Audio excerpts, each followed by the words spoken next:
Hello students, मेरा नाम है सोमदेव और आज की इस क्लास में बेटा हम पढ़ेंगे एक बहुत बेहतरीन टॉपिक जो एग्जाम में पूछा जाता है 3 मार्क्स में।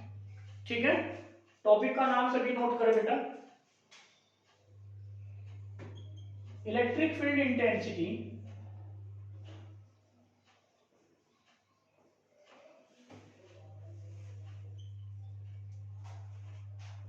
Eight any point on an equatorial line of an electric dipole।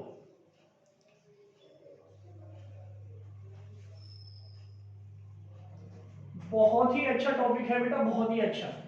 ठीक है, एग्जाम में 3 मार्क्स में पूछा जाता है, इसके ऊपर लिख लीजिएगा मोस्ट मोस्ट मोस्ट इंपोर्टेंट। लिख लिया सभी ने? रेडी? पेन छोड़िए और इधर देखिएगा। ठीक है, सबसे पहले हमें क्या करना है बेटा, डायग्राम देखिएगा। हमें लेना है एक इलेक्ट्रिक डाइपोल। सभी बच्चे जानते हैं ना इलेक्ट्रिक डाइपोल क्या होता है। इलेक्ट्रिक डाइपोल बेसिकली एक ऐसा सिस्टम होता है जिसमें आपको दो चार्जेस इक्वल मैग्नीट्यूड के बट अपोजिट साइन के साथ एक दूसरे से 2l डिस्टेंस पर रखे होते हैं, तो ऐसे बने सिस्टम को हम इलेक्ट्रिक डाइपोल कहते हैं। ओके, यहां पर ये हमने लिया है इलेक्ट्रिक डाइपोल। ठीक है, इसके इलेक्ट्रिक डाइपोल के ये है मिड पॉइंट। इस मिड पॉइंट को हमने जो है O पॉइंट से डिनोट किया है। अब बनानी है इस पर एक इक्वेटोरियल लाइन। ये यहां पर हमने जो है इलेक्ट्रिक डाइपोल पर एक इक्वेटोरियल लाइन जो है हमने ड्रा कर ली। समझते जाइएगा बेटा।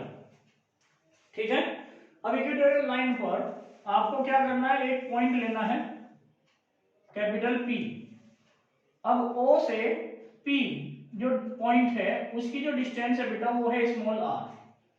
कितनी डिस्टेंस है? Small r। ध्यान बनाए रखना बेटा, यहां पर O से प्लस Q तक जो डिस्टेंस होगी वो कितनी होगी? Small l। और माइनस Q से O तक जो डिस्टेंस होगी वो भी कितनी होगी बेटा? Small l। क्लियर हो गया यहां तक?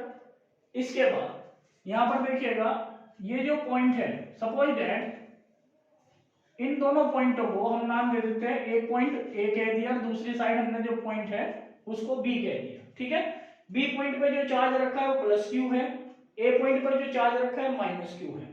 तो यहां पर इस प्लस Q चार्ज के कारण P पॉइंट पर जो इंटेंसिटी होगी बेटा, इलेक्ट्रिक फील्ड इंटेंसिटी, वो कैसी होगी? Away from the charge. हम ये मानकर चलते हैं कि यहां पर जो एंगल बन रहा है वो एंगल है थीटा। वो कितना एंगल बना रहा है? थीटा। सिमिलरली इधर से भी आप जो है P पॉइंट को ज्वाइन करा दीजिएगा और ये जो है एंगल यहां पर भी जो बनेगा A पॉइंट पर, वो एंगल कितना होगा? इधर भी हम मानकर चलते हैं कि थीटा ही एंगल बनता है। ठीक है, इसके बाद यहां पर electric field intensity due to a negative charge. तो हम जानते हैं कि इंटेंसिटी जो होती है ड्यू टू नेगेटिव चार्ज, उसकी जो डायरेक्शन होती है वो टुवर्ड्स द नेगेटिव चार्ज होती है, जबकि पॉजिटिव चार्ज से जो इलेक्ट्रिक फील्ड इंटेंसिटी की डायरेक्शन होती है वो अवे फ्रॉम द चार्ज होती है। तो जाहिर सी बात है, इसको हम क्या कहते हैं बेटा? E2। ठीक है, अब आपको क्या करना है कि एक सिंपल जो है यहाँ पर एक हॉरिजॉन्टल लाइन ड्रॉ कर लेनी है। जस्ट ये जो एक्सिस आप देख रहे हैं डाइपोल की, एक्सिस के बिल्कुल पैरेलल आप जो है इस पर P पॉइंट पर एक लाइन जो है ड्रॉ कर लोगे। ठीक है, अब यहाँ पर ध्यान से देखिएगा, ये एंगल बेटा आपका थीटा है, तो जाहिर सी बात है ये एंगल भी क्या होगा? थीटा ही होगा। क्यों होगा थीटा? कोरस्पॉन्डिंग एंगल है। ये थीटा इसलिए होगा क्योंकि यहाँ पर ये कोरस्पॉन्डिंग एंगल बन रहा है। ये एंगल थीटा है तो ये एंगल भी क्या होगा? आपका थीटा ही होगा। क्यों होगा थीटा? क्योंकि ये दोनों एंगल, ये ध्यान से देखिएगा इधर, ये जो दोनों एंगल है ये आपके अल्टरनेटिंग एंगल होने के कारण इक्वल होते हैं। अब यहाँ पर जो E1 इंटेंसिटी आप देख रहे हैं, इसके ना बेटा दो कंपोनेंट मतलब जो है बनेंगे, क्योंकि हमें पी पॉइंट पर नेट इलेक्ट्रिक फील्ड इंटेंसिटी चाहिए। तो नेट इलेक्ट्रिक फील्ड इंटेंसिटी निकालने के लिए हमें पी पॉइंट पर जो इंटेंसिटी E1 और जो इंटेंसिटी E2 है, इनको दो दो कंपोनेंट में रिजोल्व करना पड़ेगा। अब दो कंपोनेंट में रिजोल्व कैसे होगा, जैसे मान लीजिए E1 है तो इधर थीटा है, तो ये आपका जो एंगल बनेगा बेटा ये हो जाएगा E1 cos थीटा। ये जो कंपोनेंट होगा जिसके साथ थीटा लगा रहता है वो कंपोनेंट हमेशा कोस होता है बेटा, ध्यान से सुन लीजिएगा, ठीक है। और दूसरा कंपोनेंट आपका जो है वर्टिकल कंपोनेंट होगा, वर्टिकल कंपोनेंट होगा E1 sin थीटा। देखिएगा एक हॉरिजॉन्टल कंपोनेंट बनाया हमने वो है E1 cos थीटा, और दूसरा बनाया एक वर्टिकल कंपोनेंट वो है आपका E1 sin थीटा, ठीक है। सिमिलरली E2 जो इंटेंसिटी आप देख रहे हैं इसकी जो डायरेक्शन है वो डाउनवर्ड है, तो इसके चलते जो नेट इलेक्ट्रिक फील्ड इंटेंसिटी का जो निकालेंगे पी पॉइंट पर, तो E2 के हमें कंपोनेंट में रिजोल्व करना पड़ेगा दो कंपोनेंट में। तो यहाँ पर E2 आपका हो जाएगा बेटा इस डायरेक्शन में E2 cos थीटा, ठीक है। और दूसरा आएगा क्योंकि डाउनवर्ड डायरेक्शन में इंटेंसिटी है तो यहाँ पर दूसरा आपका कंपोनेंट आएगा, ये इसको हमने कह दिया यहाँ पर E2 sin थीटा। क्या आ जाएगा, E2 sin थीटा आ जाएगा। क्लियर हो गया सभी को यहाँ तक। उसके बाद ध्यान दीजिएगा बेटा ये डिस्टेंस देखिएगा कितनी है, स्मॉल एल। ओ से पी तक डिस्टेंस कितनी है, स्मॉल आर। तो यहाँ से पी से बी तक जो डिस्टेंस होगी वो हम पाइथागोरस थ्योरम से निकालेंगे, और वो बेटा हमारी आ जाएगी R square plus L square. कैसे, अकॉर्डिंग टू पाइथागोरस थ्योरम यहाँ पर पी बी स्क्वायर इक्वल होगा O B square plus O P square. तो यहां से P B square equal to O B का स्क्वायर कितना है बेटा, एल का स्क्वायर, ओ बी का वैल्यू कितनी है आर, तो आर का स्क्वायर। यानी कि हम इसको ये भी कह सकते हैं कि P B square equal to R square plus L square. दोनों ही वैल्यू आपकी पॉजिटिव है, तो किसी भी वैल्यू को आप पहले या किसी भी वैल्यू को आप बाद में लिख सकते हैं। तब यहाँ से पी बी की जो वैल्यू होगी वो आ जाएगी बेटा root R square plus L square. Clear हुआ। सिमिलरली यदि हम यहाँ पर देखें ए से पी तक, ये भी आपको डिस्टेंस निकालनी है, तो यहाँ भी आपका जो है राइट एंगल ट्रायंगल बन रहा है। जैसे आपका ट्रायंगल ओ पी बी में राइट एंगल ट्रायंगल था बेटा, यहाँ पर देख सकते हैं in triangle O P B, ठीक है। इसी तरह से यहाँ पर भी ये जो डिस्टेंस आएगी वो कितनी आ जाएगी, R square plus L square आ जाएगी। क्लियर हो गया यहाँ तक, ठीक है। इसके साथ साथ ही आप यहाँ पर क्या करोगे बेटा, अब जो है थोड़ा सा इसके बारे में आप जो है मेरे कहने से लिख लीजिए, क्योंकि जो थ्योरी है वो बहुत इंपॉर्टेंट होती है, ठीक है। थोड़ा थोड़ा इसके बारे में आप सभी लिख लीजिएगा। क्या लिखना है ध्यान से देखिएगा। Consider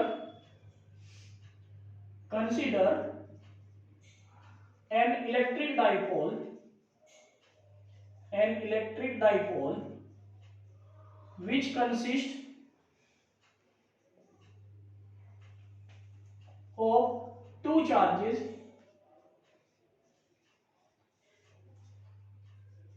minus q and plus q are situated at a distance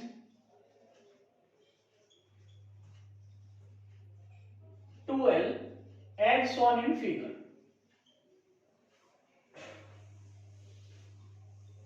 ठीक है, ये आपको एक सेंटेंस बेटा इसमें लिख लेना है। क्लियर हो गया यहां तक। इसके बाद यहां पर late P be the point of an electric, let P be the point at a distance small r from the midpoint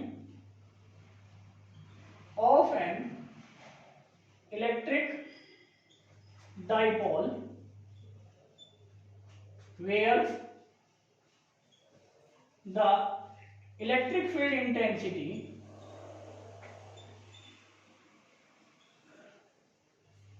is to be determined is to be determined। कहने का मतलब ये है बेटा कि यहाँ पर P पॉइंट जो आप देख रहे हैं, इस P पॉइंट पर आपको नेट इलेक्ट्रिक फील्ड इंटेंसिटी जो है फाइंड आउट करनी है। और ये P पॉइंट आपका इलेक्ट्रिक डाइपोल से कितने डिस्टेंस पर लिया गया है, आप देख सकते हैं यहाँ पर स्मॉल r डिस्टेंस पर लिया गया है। क्लियर हो गया सभी को यहाँ तक?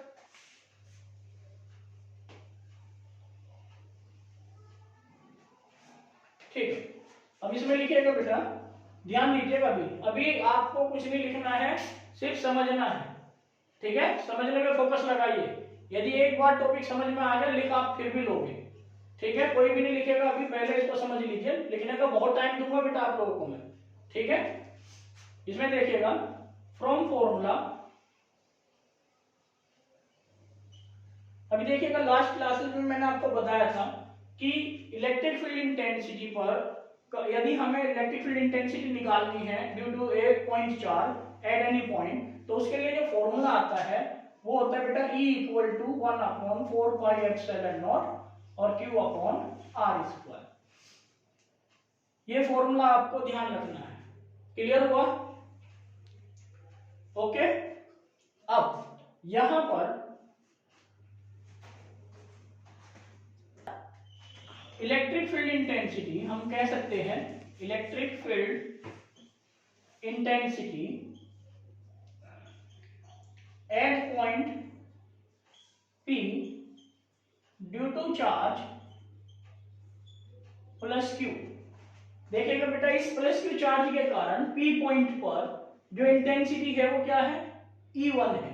तब यहां पर हम लिखेंगे E1 equal to 1/4 pi epsilon not और चार्ज है आपका Q, और डिस्टेंस देखनी है बेटा आपको यहाँ प्लस Q चार्ज से P पॉइंट तक जो डिस्टेंस है वो डिस्टेंस कंसीडर करोगे, और मेरे बेटा वो डिस्टेंस आपकी root R square plus L square. तो ये डिस्टेंस आपने यहाँ पे लिखनी है, root R square plus L square, और इसका फॉर्मूले के अकॉर्डिंग कर देना है स्क्वायर। ठीक है, इतना करने के बाद आप देख रहे होगे स्क्वायर से ये रूट कैंसिल हो जाएगा, तो 1/4 पाई एप्सिलॉन नॉट और Q upon R square plus L square जो है यहाँ पर आ जाएगा। क्लियर हुआ? इसी तरह से हम नेक्स्ट इलेक्ट्रिक फील्ड इंटेंसिटी निकालेंगे बेटा माइनस Q चार्ज के कारण। ठीक है, तो यहाँ पर electric field intensity at point P due to charge minus Q। अब माइनस Q चार्ज के कारण आपके जो इंटेंसिटी होगी P पॉइंट पर वो है बेटा E2। कितनी है? E2। आप देखें यहाँ पर माइनस Q चार्ज के कारण P पॉइंट पर जो इंटेंसिटी है वो क्या आ रही है, E2 आ रही है। तो यहाँ पर E2 1/4 पाई एप्सिलॉन नॉट और ये यहाँ पर Q upon root R square plus L square का होल स्क्वायर, क्योंकि हम देख रहे हैं यहाँ पर कि जो माइनस Q से P तक जो डिस्टेंस है वो भी आपकी root R square plus L square है, इसलिए हम इसको जो है बेटा ये कंसीडर करते हुए लिखेंगे। ठीक है, इसका स्क्वायर कर दोगे तो स्क्वायर से रूट कैंसिल हो जाएगा। एक बात और ध्यान रखना, हम सिर्फ मैग्नीट्यूड लेकर चलेंगे। जब हम नेट इलेक्ट्रिक फील्ड इंटेंसिटी निकालते हैं तो सिर्फ मैग्नीट्यूड लेकर चलना है आपको, साइन को भूल जाइए। ठीक है, साइन आप कहाँ यूज करोगे, ध्यान रखना। यदि आप कोई स्केलर क्वांटिटी के लिए चार्ज ले रहे हैं तब आपका जो चार्ज होगा वो साइन के साथ पुट किया जाता है। जैसे इलेक्ट्रिक पोटेंशियल आपका एक स्केलर क्वांटिटी है, नेक्स्ट चैप्टर में हम पढ़ेंगे, तो तब आप जो है चार्ज को विद साइन पुट करोगे।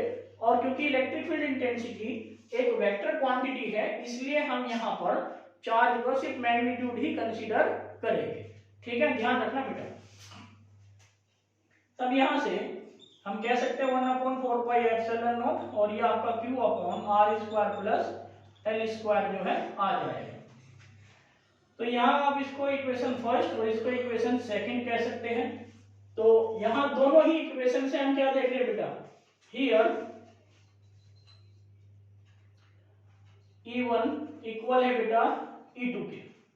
ध्यान से देखना बेटा, जब यहाँ पर E1 जो है इक्वल होगा किसके, E2 के, तो उस पर्टिकुलर केस में आप क्या करोगे, यहां पर देखिएगा ये E1 sin थीटा जो ऊपर की ओर वर्टिकल कंपोनेंट है और E2 sin थीटा जो नीचे की ओर वर्टिकल कंपोनेंट है, तो मैं E2 sin थीटा इक्वल कह सकता हूं क्या E1 sin थीटा के, यहां से बोला बेटा मैंने इसको, क्योंकि E1 बराबर है किसके, E2 के। जब E1 आपका E2 के बराबर होगा, E1 इक्वल होगा E2 के, तब यहां से E1 sin थीटा ऊपर की तरफ जो वर्टिकल कंपोनेंट है और जो नीचे की ओर वर्टिकल कंपोनेंट है E2 sin थीटा, उसको मैं E1 sin थीटा लिख सकता हूं। तब यहां पर हम देख रहे हैं कि P पॉइंट पर जो वर्टिकल कंपोनेंट है ये equal in magnitude but opposite in direction होने के कारण they will cancel out each other, ठीक है। And the horizontal component E1 cos theta and E2 cos theta are lie in the same direction, so they can be added together for the net electric field intensity. Okay, तो यहां पर आप जो है इसमें लिख लीजिएगा बेटा, here the vertical component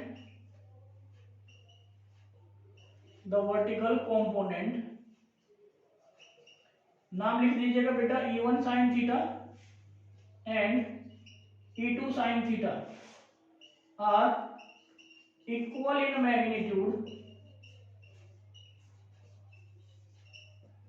but opposite in direction,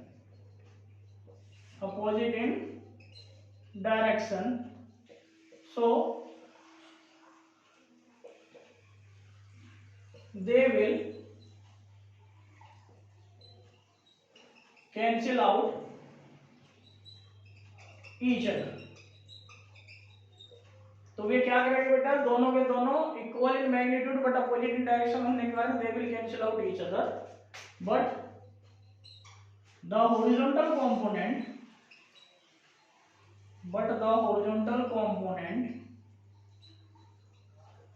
are in the same direction, so they can be added together।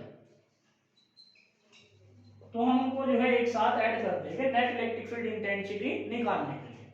Therefore net electric field intensity E equal to E1 cos theta plus E2 cos theta. अब क्योंकि बेटा E1 जो है E2 के equal है, तब यहां पर हम क्या लिख सकते हैं, E1 cos theta plus E2 की जगह भी हमने E1 cos थीटा ही लिख दिया। क्लियर हुआ। इसके बाद यहां से E इक्वल टू हम कह सकते हैं 2E1 cos थीटा, क्या आ जाएगा, 2E1 cos थीटा आ जाएगा। अब यहां पर देखने की बात यह है कि E1 की वैल्यू तो आपको गिवन है, लेकिन cos थीटा की वैल्यू गिवन नहीं है, तो इसके लिए आप जो है इन ट्राइंगल POB, तो यहां पर आप जो है ट्राइंगल POB में निकाल दीजिए बेटा cos थीटा। तो cos थीटा क्या होगा, बेस अपॉन हाइपोटेनस, तो बेस कितना है L, हाइपोटेनस कितना है R square plus L square. देख सकते हैं बेटा यहाँ पर बेस कितना है L है, बेस कितना है L और हाइपोटेनस कितना है root R square plus L square. तो यहाँ से cos थीटा की वैल्यू आपको मिल जाएगी। तब यहाँ पर आप वैल्यू पुट करोगे 2, E1 की वैल्यू रख दीजिएगा यहाँ से E1 की वैल्यू आप जो है रखिए यहाँ पर 1/4 पाई एप्सिलॉन नॉट और Q upon R square plus L square, ठीक है। और मल्टीप्लाई में आ जाएगा बेटा L upon root R square plus L square. ये बात आपको यहाँ तक समझ में आ गई, ठीक है। इसको ध्यान से देखिए बेटा कि यदि पावर यहाँ पर देखें हम, तो ये पावर कितनी है R square plus L square की पावर कितनी है 1, ठीक है। और यहाँ पर पावर कितनी होगी, रूट यदि हम हटाते हैं, रूट की जगह क्या लिखे R square plus L square की पावर 1/2, क्या लिखी जाएगी 1/2। और हम जानते हैं कि ये पावर जो है मल्टीप्लाई में ऐड हो जाती है, इसको हम ऐसे भी लिख सकते हैं L upon root R square plus L square की पावर 1/2। और मल्टीप्लाई में पावर बेटा ऐड हो जाती है। जब पावर ऐड करोगे तो यहां से E इक्वल टू हो जाएगा 2E1, यहां पर देखिएगा इसको हम लिख सकते हैं 1/4 पाई एप्सिलॉन नॉट और 2 यानी कि Q इंटू 2L। क्या लिख दिया बेटा मैंने? Q इंटू 2L लिख दिया। ठीक है, अब यहां पर ये आपका आ जाएगा R square plus L square की पावर हो गई बेटा 3/2। ओके, तो यहां पर ये वैल्यू आ जाएगी। अब यहां पर देखिएगा Q इंटू 2L क्या होता है, इसको हम P कहते हैं। क्या कहते हैं बेटा? P। P क्या है? P बेसिकली P आपका Q इंटू 2L होता है। ये है बेटा आपका इलेक्ट्रिक डाइपोल मोमेंट। ये क्या है? Electric dipole moment P equal to Q into 2L। तो यहां पर आप इसको लिख सकते हैं 1/4 पाई एप्सिलॉन नॉट और ये आपका P और ये R square plus L square की पावर 3/2। यहां तक समझ आ, यहां तक क्लियर हुआ? इसके बाद यहां पर आप देख सकते हैं बेटा कि if R is greater than L, then R square plus L square approximately हम जो है R स्क्वायर कंसिडर कर सकते हैं। और तब ये जो इक्वेशन आप देख रहे हैं, इस इक्वेशन को हम यहां से लिख सकते हैं E equal to 1/4 pi epsilon not और ये हो जाएगा बेटा P और ये यहाँ पर R स्क्वायर की पावर 3/2। इस 2 से 2 कैंसिल हो जाएगा और तब यहाँ पर E equal to 1/4 pi epsilon not और ये आ जाएगा P अपॉन R3। यही प्रूफ करना था बेटा आपको। ठीक है, समझ आ गया सभी को? अब आप बहुत ही शानदार राइटिंग में इसको अपनी नोटबुक में नोट डाउन करें। ठीक है, किसी को कोई भी डाउट रह गया हो इस टॉपिक से रिलेटेड तो कमेंट में लिखें और मुझे जो है पूछें। ठीक है, थैंक यू वेरी मच।